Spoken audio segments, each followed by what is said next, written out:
Wonder Woman, 1984. What did you guys think? Oh, and if you're watching this, you might notice that me and Adam are in the same house. We are brothers visiting each other for the holidays, so we thought we'd, do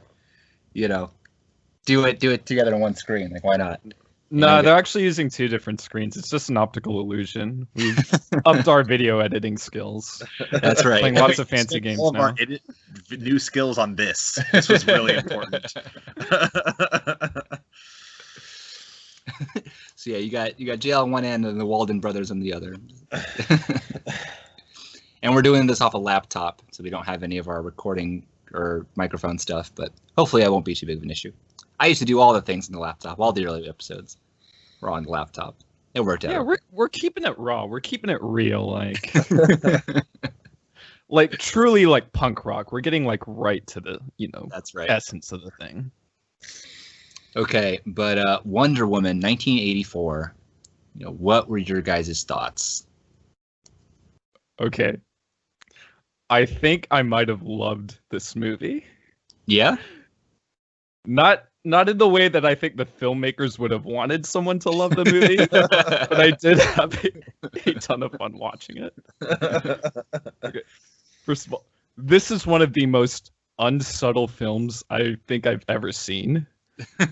But it's so like sincere in its overtness that I like kind of can't quite help but like respect it a little bit for that.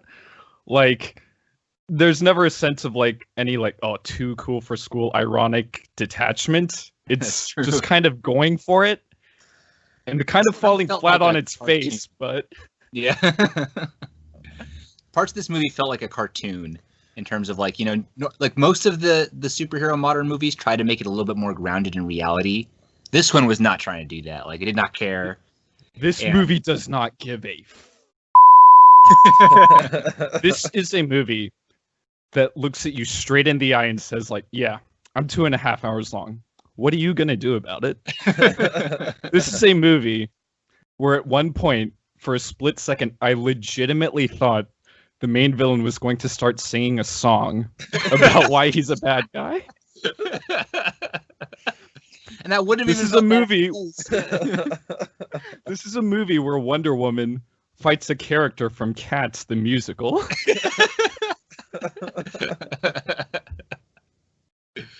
Yeah. No, at the end there, like I was like completely ready for them to go like full like end of Evangelion, and people were just gonna start turning into orange goop. Like, no, it was interesting. There was definitely some fun moments. I think I don't disagree with anything you said, but just to give some more critiques, I think that the movie was a little long. Like, you could have cut out. You still could have had all the wacky fun and all the ridiculousness and not been 2.5 hours, especially in the beginning where it started out kind of slow. Honestly, like the first 20 minutes of this movie, which is just like a flashback to when she was a kid, is very unnecessary. I don't know what it was in there for. You could have like completely cut that out and nothing would have changed. And the other thing that bothered me, maybe more than it would bother other people, all the marketing around this movie was about that it was in the 80s. Like, the movie's called 1984. All of the previews were about like making 80s jokes and stuff. But the fact that the movie was in the 80s is so like in the background. This movie could have easily taken place in the 70s, in modern times. Like, there's like very, very little bits about it. There's like a couple throwaway gags, right, about the clothing, the wacky clothing of the 80s. There's no 80s music, which is insane. It's just a Hans Zimmer soundtrack. And then the only thing that's somewhat relevant to the fact that it's the 80s, they kind of have like the yuppie thing going a little bit, sort of, not really. And then the other thing is that the Cold War is happening, which is mildly relevant at the end. But for the most part, like, it's the fact that it was in the 80s is almost like an afterthought. And I was kind of, as a fan of the 80s culture, pop culture, I was hoping for more. No, there are parts of this movie, like because it takes place in DC, and there's like a scene where they're like in the subway, and then I think in the Air and Space Museum, and I saw that and I was like, wait, that's what DC looks like now. Yeah. Did DC just not change within like the past like 30 or 40 years? Like they're at the subway and I'm like, that's literally what the subway looks like nowadays. You can go and it'll look exactly the same. Yeah, and there's I don't think there's any spoilers when I said there's like a bit of a time traveling component. Not really at all, but you might have even seen it in the marketing. There's like someone from the past and they're wowed by the new technology. None of the technology he was wowed by would have, like, the fact that it was in the 80s didn't change anything. There was, they could have even been funny about it. They had like one joke there, but they could have even been funny about showing this like technology is antiquated today and him being impressed by it. But they didn't even do that. It was just like things that anyone would have been impressed by. I don't know. It's just I was probably overthinking it, but that was something that bothered me the whole movie. I'm gonna add another criticism, and this is kind of jumping off the hard-on, like, your sleeve earnestness from this movie, is that, like, I understand there's an appeal to that, but I don't think you should use that as an excuse to be super dumb and lazy, which this movie often is. So I don't know. I think, because I feel like often movies that are like that are prepared to be totally unsubtle, can also be really creative. They can also be like really, really like fascinating, or just like really unique ideas that you're kind of doing bombastically, right? Whereas yeah, this absolutely. Like, there's nothing wrong with that per se. Yeah, not at all. But my issue is that I felt like this movie was doing that, and then they were also like, and therefore this is a movie for the children, I guess, like, or like a little, I don't know, a little violent for children, but like at the same time, it's just like, it's like everything is just like the most obvious thing that could happen. It's just always the most obvious thing that's happening in this movie. I don't know. No, but that is the interesting thing though, is that this movie is like, it's like you took the plot of like one of the 80s, it doesn't have to be 80s, any like kind of dumb kids superhero cartoon, and like the complexity of that plot is about the complexity of this plot, but you stretched it out to 2.5 hours and made it a big budget live action movie. Like, it's literally like if they made He-Man the movie, but it's like very the He-Man much, the like the original plots of the cartoons of He-Man. It's a Saturday morning cartoon kind of plot, just like I don't know, like, and it's just strength. It's just stretched to the length of 2001: A Space Odyssey. I know. It's like that kind of sounds fun, but I don't know. I'm not going to say it wasn't fun at all. Okay, there were some moments that made me actually like laugh out loud at the absurdity of them. Oh, there was. There are more than several moments that made me laugh out loud. No, it's just like, I feel like if you're going to be absurd, then at least it should be like, like fascinating or surprising, but yet it's more like absurd in like the way it's like, really, they're going there.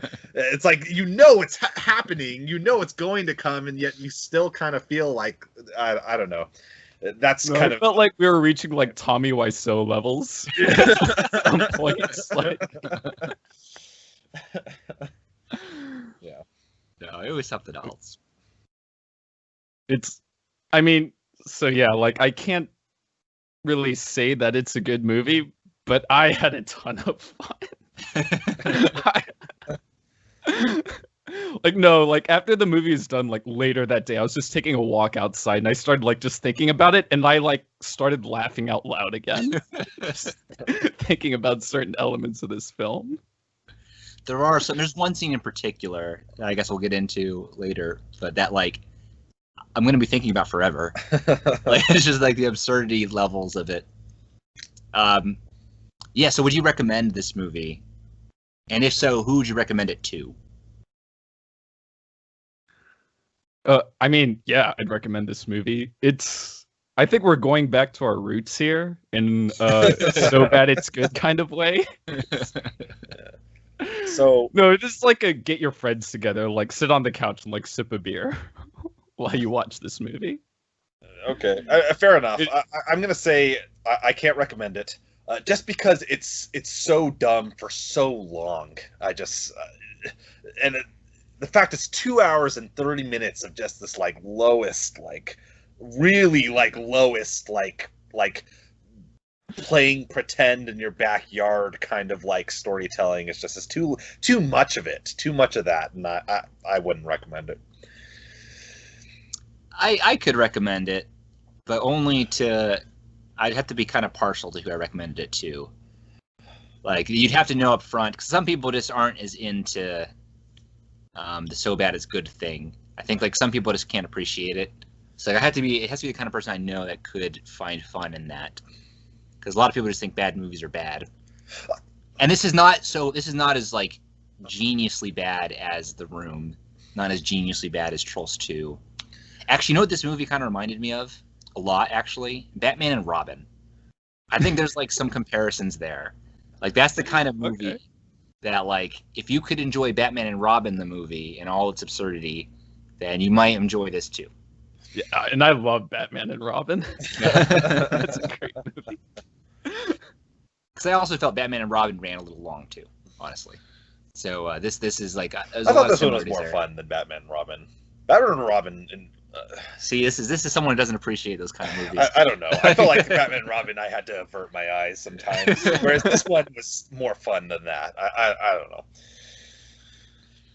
Yeah, but I mean, just know what you're getting into. It's a very, very silly movie.